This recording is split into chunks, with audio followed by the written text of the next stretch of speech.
Hi hello, ഞാൻ ബ്ലൂഡോൾ. എല്ലാവർക്കും പുതിയൊരു വീഡിയോയിലേക്ക് സ്വാഗതം.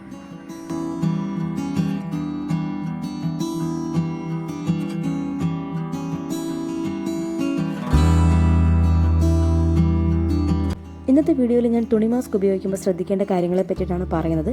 അതിനോടൊപ്പം തന്നെ ഉപയോഗിച്ച് നോക്കിയിട്ടുള്ള കുറച്ച് തുണി മാസ്കിൻ്റെ റിവ്യൂവും പറയുന്നുണ്ട്. അപ്പോൾ നമുക്ക് നേരെ വീഡിയോയിലേക്ക് പോകാം. അപ്പോൾ മാൻഡേറ്ററി ആയിട്ടുള്ളൊരു കാര്യം പറയാം. ഏത് തരം മാസ്ക് ഉപയോഗിച്ചാലും മാസ്ക് ഉപയോഗിക്കുന്നതിന് മുന്നേയും ശേഷവും നിങ്ങൾ ഹാൻഡ് സാനിറ്റൈസർ ഉപയോഗിക്കുക. അതല്ലാന്നുണ്ടെങ്കിൽ സോപ്പ് ഉപയോഗിച്ചിട്ട് ഒരു 40 മുതൽ 50 സെക്കൻഡ് വരെ നിങ്ങൾ കൈ ഒന്ന് കഴുകുക. പിന്നെ പ്രത്യേകം ശ്രദ്ധിക്കുക, ഉപയോഗിച്ച മാസ്കിൻ്റെ മുൻവശത്ത് ഒരിക്കലും തൊടരുത്. അപ്പോൾ ഞാനിവിടെ എടുത്തിരിക്കുന്ന എല്ലാം പുതിയ മാസ്കുകളാണ്. അതുകൊണ്ടാണ് നിങ്ങൾക്ക് ഇങ്ങനെ ടച്ച് ചെയ്തൊക്കെ കാണിച്ചു തരുന്നത്. ഞാൻ യൂസ് ചെയ്തിട്ടില്ല അതൊന്നും. തുണി മാസ്ക് ഉപയോഗിക്കുമ്പോൾ ശ്രദ്ധിക്കേണ്ടത് ഒരിക്കലും നനവ് തട്ടിയിട്ടുള്ളതോ അല്ലെങ്കിൽ അഴുക്ക് ഉള്ളതുമായിട്ടുള്ള തുണി മാസ്കുകൾ ഒരിക്കലും ഉപയോഗിക്കാൻ പാടില്ല. അങ്ങനെയുള്ള തുണി മാസ്ക് ഉണ്ടെങ്കിൽ അത് എത്രയും പെട്ടെന്ന് നിങ്ങളൊന്ന് മാറ്റുക. അപ്പോൾ മാസ്ക് ഉപയോഗിക്കേണ്ടതും എങ്ങനെ ഡിസ്പോസ് ചെയ്യണം എന്നുള്ളൊരു വീഡിയോ ഞാൻ ഇതിന് മുന്നേ ഇട്ടിട്ടുണ്ട്. അപ്പോൾ അത് ഞാൻ ഡിസ്ക്രിപ്ഷൻ ബോക്സിൽ കൊടുത്തിരിക്കാം. അപ്പോൾ ഞാൻ അക്കാര്യങ്ങളൊന്നും പറയുന്നില്ല. ഇപ്പോൾ നമ്മൾ ഉപയോഗിച്ചുകൊണ്ടിരിക്കുന്ന തുണി മാസ്ക് ആണെങ്കിൽ നമ്മളിപ്പോൾ എവിടെയെങ്കിലും പോകുമ്പോൾ ഓഫീസിലോ മറ്റോ പോകുമ്പോൾ നമുക്കത് ഊരി വെക്കേണ്ട ഒരു സാഹചര്യം ചിലപ്പം വരും. അപ്പോൾ അങ്ങനെ വെക്കുമ്പോൾ നിങ്ങൾ ഒരിക്കലും തറയിലൊന്നും വെക്കരുത്. ഒരു പ്ലാസ്റ്റിക് ബാഗിലോ അല്ലെങ്കിൽ ഒരു തുണി ബാഗിലോ നിങ്ങൾ അതിനുള്ളിൽ വെച്ചേക്കുക. എന്നിട്ട് വെച്ച പോലെ തന്നെ അതേ രീതിയിൽ തന്നെ എടുത്ത് വെച്ചിട്ട് നിങ്ങളൊന്ന് ഉപയോഗിക്കുക. അല്ലാണ്ട് വേറെ പൊടി തട്ടുന്ന ഭാഗങ്ങളിലൊന്നും ഇത്തരം മാസ്കുകൾ കൊണ്ടുവയ്ക്കരുത്. കഴിയുമെങ്കിൽ എല്ലാ ദിവസവും മാസ്ക് കഴുകണം. അത് മാത്രമല്ല, ചൂടുവെള്ളത്തിൽ കഴുകാൻ പറ്റിയ അത്രയും നല്ലതാണ്. കഴുകുമ്പോൾ നിങ്ങൾക്ക് സോപ്പോ ഡിറ്റർജൻറ്റോ എന്താണെന്ന് വെച്ചാൽ ഉപയോഗിക്കാം, പക്ഷേ കഴുകി ഉപയോഗിക്കുക. പിന്നെ ഒരു കാര്യം, നമ്മൾ ഈ ഉപയോഗിച്ച മാസ്ക് കഴുകാനെടുക്കുമ്പോൾ അതിൻ്റെ സ്ട്രാപ്പിൽ പിടിച്ചിട്ട് കഴുകാനിടാനായിട്ട് ഒന്ന് ശ്രദ്ധിക്കുക. അപ്പോൾ അതിൻ്റെ പുറം ഭാഗത്തൊന്നും ടച്ച് ചെയ്യാതെ അങ്ങനെ ചെയ്തു കഴിഞ്ഞാൽ കുറച്ചുകൂടെ സേഫ് ആയിരിക്കും. തുണി മാസ്ക് സൂര്യപ്രകാശത്തിൽ ഉണക്കുന്നതാണ് നല്ലത്. അത് മാത്രമല്ല, നല്ലവണ്ണം ഉണങ്ങിയതിന് ശേഷം മാത്രമേ നമ്മൾ ഈ മാസ്ക് ഉപയോഗിക്കാവുള്ളൂ. പിന്നെ അതുപോലെ തന്നെ നമുക്ക് വാഷിംഗ് മെഷീനിലും നനച്ച് ഉണക്കി എടുത്ത് ഉപയോഗിക്കാവുന്നതാണ്. പിന്നെ മാസ്ക് ഒരിക്കലും ഷെയർ ചെയ്യാൻ പാടില്ല. നമ്മൾ മറ്റാർക്കും കൊടുക്കരുത് നമ്മൾ ഉപയോഗിക്കുന്ന മാസ്ക്. പിന്നെ മറ്റാരുടെയെങ്കിലും മുന്നേ വെച്ചിട്ട് നമ്മൾ മാസ്ക് മാറ്റുകയാണെങ്കിൽ നമ്മൾ എന്ത് ചെയ്യുക, 1 മീറ്റർ അകലം പാലിച്ചിട്ട് മാത്രം മാസ്ക് നമ്മൾ മുഖത്തുനിന്ന് അഴിക്കുക. മൂക്കിനടിയിലായിട്ടോ താടിയുടെ താഴെയായിട്ടോ ഒന്നും മാസ്ക് ഒരിക്കലും ഇടാൻ പാടില്ല. കൃത്യമായിട്ട് തന്നെ മാസ്ക് ഫിക്സ് ആയിട്ടുള്ള രീതിയിൽ ഇരിക്കണം. പിന്നെ ഒരിക്കലും അയഞ്ഞ മാസ്ക്, ലൂസായിട്ടുള്ള മാസ്ക് ഒരിക്കലും ഉപയോഗിക്കരുത്. പിന്നെ നമുക്കതുകൊണ്ട് ഒരു ഗുണമില്ല. അപ്പോൾ കറക്റ്റായിട്ട് നമ്മുടെ മുഖത്തിരിക്കുന്ന തരത്തിലുള്ള മാസ്ക് വേണം ഉപയോഗിക്കാൻ. എന്നാൽ ഒരുപാട് അങ്ങോട്ട് ടൈറ്റ് ആവാനും പാടില്ല. അപ്പോൾ നിങ്ങൾ ഓരോ തവണ മാസ്ക് ധരിക്കുന്നതിന് മുന്നേ കൃത്യമായിട്ട് നമ്മുടെ മാസ്കിൽ അഴുക്കോ പൊടിയോ എന്തെങ്കിലും ഉണ്ടെന്നുള്ളത് കൃത്യമായിട്ടൊന്ന് ചെക്ക് ചെയ്യണം. നനവുണ്ടെങ്കിൽ പ്രത്യേകിച്ചിട്ടും അത് ധരിക്കാൻ പാടില്ല. ഇപ്പോൾ തുണി മാസ്ക് ആണെങ്കിലും 3 ലെയറുള്ള മാസ്കൊക്കെ ഉപയോഗിച്ചാൽ അത്രത്തോളം നല്ലതാണ്. നമുക്ക് ഒരുപാട് പൊടിയൊന്നും ഉള്ളിലേക്ക് പോവില്ല. പക്ഷേ സിംഗിൾ ലെയർ മാസ്കൊക്കെ ആകുമ്പോൾ നമുക്ക് ഒരുപാട് പ്രൊട്ടക്ഷനൊന്നും പറയാൻ പറ്റില്ല എന്നുള്ളതാണ് ഒരു പ്രശ്നം. ഇനി ഉപയോഗിച്ച് നോക്കിയിട്ടുള്ള കുറച്ച് തുണി മാസ്കിൻ്റെ റിവ്യൂ ഞാനിവിടെ പറയാം. ഇത് എൻ്റെ മാത്രം അഭിപ്രായമാണ്.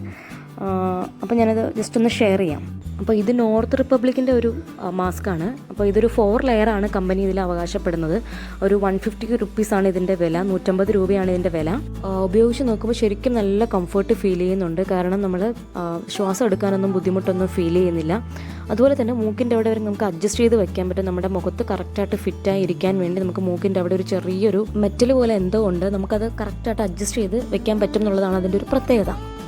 അത് മാത്രമല്ല, ഇതിൻ്റെ മെറ്റീരിയലും അത്യാവശ്യം കംഫർട്ടബിൾ ആണ്. നമ്മുടെ ചെവിയുടെ അവിടെയൊക്കെ കറക്റ്റായിട്ട് ഫിറ്റായിട്ടൊക്കെ ഇരിക്കുന്നുണ്ട്.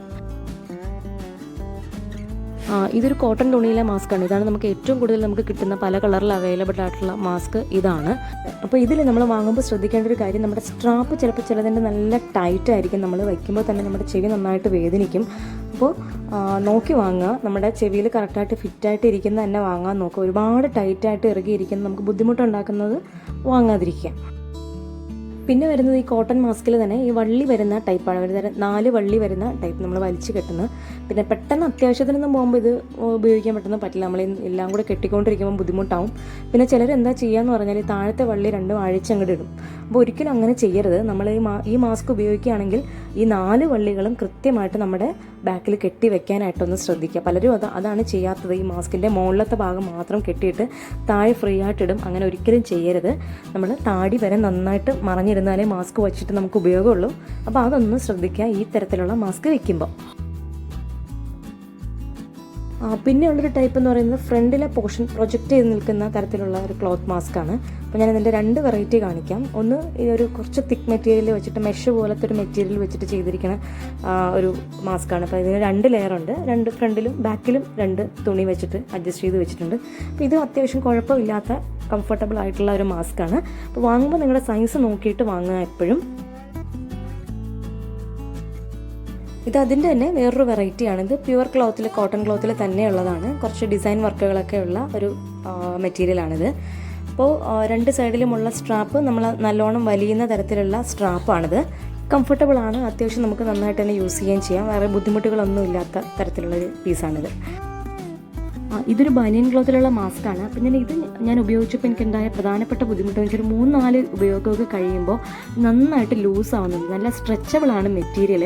അപ്പോൾ അതുകൊണ്ട് തന്നെ ഇത് എനിക്ക് തോന്നുന്നു പെട്ടെന്ന് ലൂസാവും. അപ്പോൾ ഒരുപാട് ലൂസ് ആവുകയാണെങ്കിൽ അത് ഉപയോഗിക്കരുത്. നമ്മൾ കുറച്ച് നമുക്ക് അത്യാവശ്യം ലൂസ് ആണ് എന്ന് തോന്നുമ്പോൾ മാറ്റി വേറെ ഉപയോഗിക്കുക.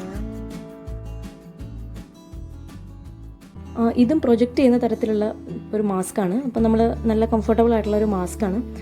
കോട്ടൺ മെറ്റീരിയൽ തന്നെയാണ്. അപ്പോൾ ഇത് ഞാൻ തയ്പ്പിച്ചതാണ്. അപ്പം നമുക്ക് അത്യാവശ്യം നമ്മുടെ സൈസിനനുസരിച്ച് വേണമെങ്കിൽ നമുക്ക് തയ്പ്പിച്ച് യൂസ് ചെയ്യാം. അതാണെങ്കിൽ കുറച്ചുകൂടെ നമുക്ക് കംഫർട്ടബിൾ ആവും. അപ്പോൾ നമുക്ക് പറയുകയും ചെയ്യാം, ഇത്ര ലെയർ ഇട്ട് തയ്ക്കണമെന്ന് നമുക്ക് പറയുകയും ചെയ്യാം. 2-3 ലെയർ ഇട്ട് നമുക്ക് തയ്ച്ചെടുക്കുകയും ചെയ്യാം.